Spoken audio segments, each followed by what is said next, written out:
খবৰ আশা কৰোঁ সকলোৰে ভালেই চাগে মাই হোম ষ্টৰী চেনেলটোত আপোনালোক সকলোকে স্বাগতম জনালোঁ আৰু যিসকলে নতুনকৈ মোৰ চেনেলটো ভিজিট কৰিছে প্লিজ তেওঁলোকে মোৰ চেনেলটো লাইক কমেণ্ট আৰু ছাবস্ক্ৰাইব কৰিবলৈ নাপাহৰিব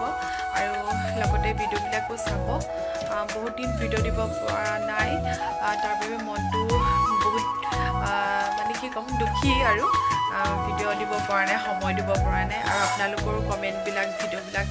চাবলৈ তেনেকৈ মানে সময় আপোনালোকে বেয়া নাপাব মোক আৰু আজি বনাবলৈ গৈছোঁ হাঁহৰ ৰেচিপি এটা আৰু হাঁহটো সদায় কোমোৰাৰ লগতে ভাল লাগে হয় নহয় আৰু এনেকৈ শুকানকৈতো খাই থাকোঁ বাৰু আৰু আজি স্পেচিয়েলি কিবা এটা অলপ বেলেগকৈ খাম বুলি ভাবিছোঁ আৰু যিহেতু মই ঘৰতে শাক চব্জি লগাইছোঁ তাৰে আজি আমাৰ বাৰীৰে মানে লাই শাকৰ লগত মানে আজি হাঁহ মাংসখিনি বনাম বুলি ভাবিছোঁ আৰু কেনেকুৱা লাগে খাই চাম আজি প্ৰথম আগতেতো কোমোৰাৰ লগত বা এনেকৈ আলুৰ লগতে খাওঁ কিন্তু এইবাৰ ভাবিছোঁ লাই শাকৰ লগত আৰু কেনেকুৱা লাগে এইবাৰ প্ৰথম টেষ্ট কৰিম আৰু কেনেকৈ বনাম আপোনালোকক দেখুৱাম তেন্তে দেৰি নকৰি ব'লক আৰু এয়া বাৰী লাই শাক আনিলোঁ এতিয়া ছিঙি আৰু এইফালে মোৰ মানুহজনে কাটি আছে পিঁয়াজ আৰু লগতে আদা ৰচুনো খুন্দি ৰেডি কৰি দিলে আৰু এইফালে হাঁহ মাংস আৰু এয়া পিঁয়াজ আৰু আদা ৰচুন সকলোখিনি ৰেডি হৈ গ'ল আৰু এতিয়া মই বনাম হাঁহখিনি আৰু এয়া লাই শাক আৰু এতিয়া কেৰাহীখন মই গৰম হ'বলৈ দিলোঁ আৰু এতিয়া দিছোঁ মই এয়া তেল মানে মিঠাতেল অলপ সৰহকৈ দিম বুলি ভাবিছোঁ কেলৈ মানে হাঁহ মাংসখিনি অকণমান শুকানকৈ বনাম বুলি ভাবিছোঁ এয়া তেল গৰম হৈ গ'ল আৰু এতিয়া মই দি দিছোঁ পিঁয়াজখিনি আৰু হাঁহ মাংস অলপ বেছিকৈ আনিছে মানুহজনে লগতে কোমোৰাও লৈ আহিছে জহা কোমোৰা আৰু সেয়া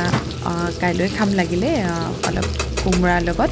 আৰু আজি ভাবিছোঁ লাই শাকৰ লগত খাই চাওঁ বুলি আৰু মানুহজনে ক'লে অকণমান শুকানকৈ খাব মন গৈছে সেইবাবে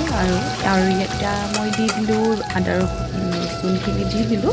আৰু এয়া দিছোঁ হালধি আপোনালোকৰ মানে আপোনাৰ প্ৰয়োজন অনুসৰি দিব মই এয়া 2 চামুচ দিলোঁ আৰু এনেকৈ এতিয়া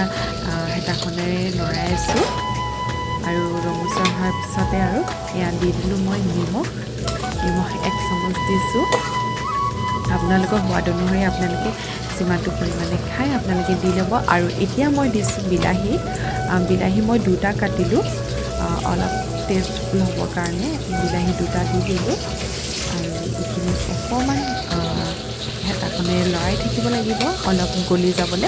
গলি নোযোৱালৈকে লৰাব লাগিব আৰু এয়া আপোনালোকে দেখি আছে কেনেকৈ বনাইছোঁ আপোনালোকেও কিজানি এনেকৈ খাবও পাৰে কিন্তু মই এবাৰ প্ৰথম নিজে বনাইছোঁ প্ৰথম লাই শাকৰ লগত খাম আৰু কেনেকুৱা হয় নাজানো আৰু এতিয়া দিছোঁ মই মিট মছলা অলপ দিছোঁ তাৰপিছতে আকৌ দিম এয়া ৰেড চিলি পাউডাৰ আৰু আকৌ মই আৰু এটা মিট মছলা আছিলে সেয়াও অলপ দিছোঁ আৰু এতিয়া দিম মই হাঁহ মাংসখিনি এয়া আৰু এতিয়া দিয়াৰ পিছত গোটেইখিনি একেলগতে হেতাখনেৰে লৰাই থাকিব লাগিব আৰু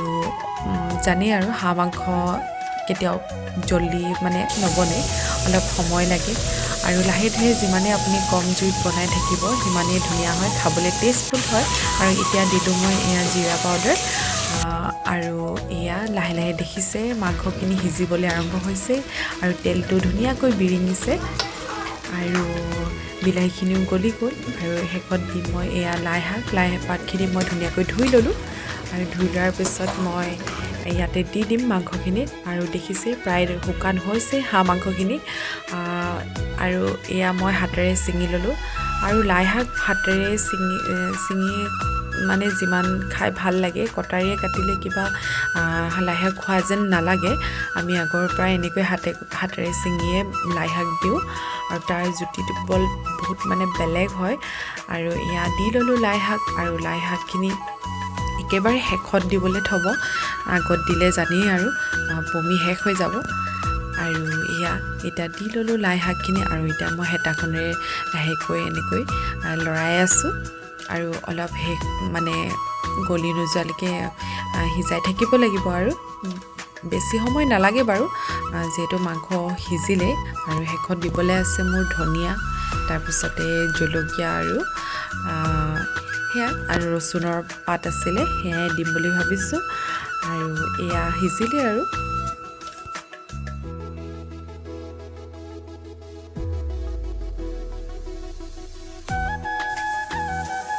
শেষত অলপ নিমখ অলপ মই এড কৰিলোঁ প্ৰথমতে 1 চামুচ দিছিলোঁ হ'লেও নিমখ অলপ কম যেন পালোঁ সেইকাৰণে আৰু অলপ মিলাই দিলোঁ আৰু এয়া মাংস সিজিছে আৰু অলপ লাই শাকখিনি সিজিবলৈ বাকী আছে আৰু সিজাৰ পিছত আৰু শুকান হৈ যাব আৰু ধুনীয়াকৈ আৰু এয়া আমাৰ বাৰীৰে হয় ধনিয়া তাৰপিছতে আৰু নহৰু পাত তাৰপিছতে এয়া গোটা জলকীয়া দুটা শেহতীয়াকৈ দিছোঁ কাৰণ আগতে দিলে বেছিকৈ জ্বলা হৈ যাব আৰু ল'ৰাকেইটা অকণমান খাবলৈ অসুবিধা পাব সেইবাবে আমি শেহতীয়াকৈ আৰু জলকীয়াকেইটা খাম বুলি মাংসৰ ওপৰতে দি দিলোঁ আৰু এয়া ধনিয়াও দিলোঁ আৰু ধনিয়া দিয়াৰ পিছত মাংসৰ যি গোন্ধ মানে আপুনি বনাই থাকোঁতে আপোনাৰ খাওঁ খাওঁ লাগি যাব মানে ইমানেই ধুনীয়া গোন্ধটো ওলাইছে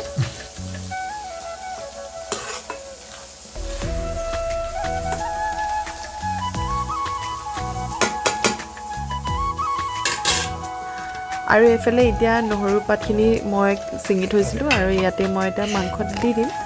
শেহতীয়াকৈ এয়া ঘৰৰে হয় বাৰীত এনেই লগাই দিয়া হৈছিলে আৰু ৰচুন যিখিনি গজালি ওলোৱা ৰচুন থাকে সেয়াই এফুটা ফুটাকৈ এনেকৈ মাটিত গুজি দিয়া হৈছিলে আৰু সেয়াই পাত ওলালে আৰু এয়া এনেকুৱা পাতবিলাক পকৰি চকৰিবিলাকত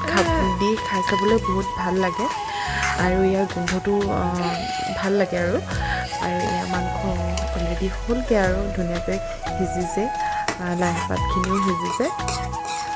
আৰু এনেকৈ আজি ৰাতিৰ সাঁজটো খাম ভাতৰ লগত জুতিৰে হাঁহ মাংসৰ লগত লাই প্ৰথমবাৰ এনেকৈ বনালোঁ আৰু খাই চাম আৰু আপোনালোকে যদিহে নাই খোৱা আপোনালোকেও এবাৰ ট্ৰাই কৰি চাবচোন তেন্তে আকৌ এটি নতুন ভিডিঅ'তে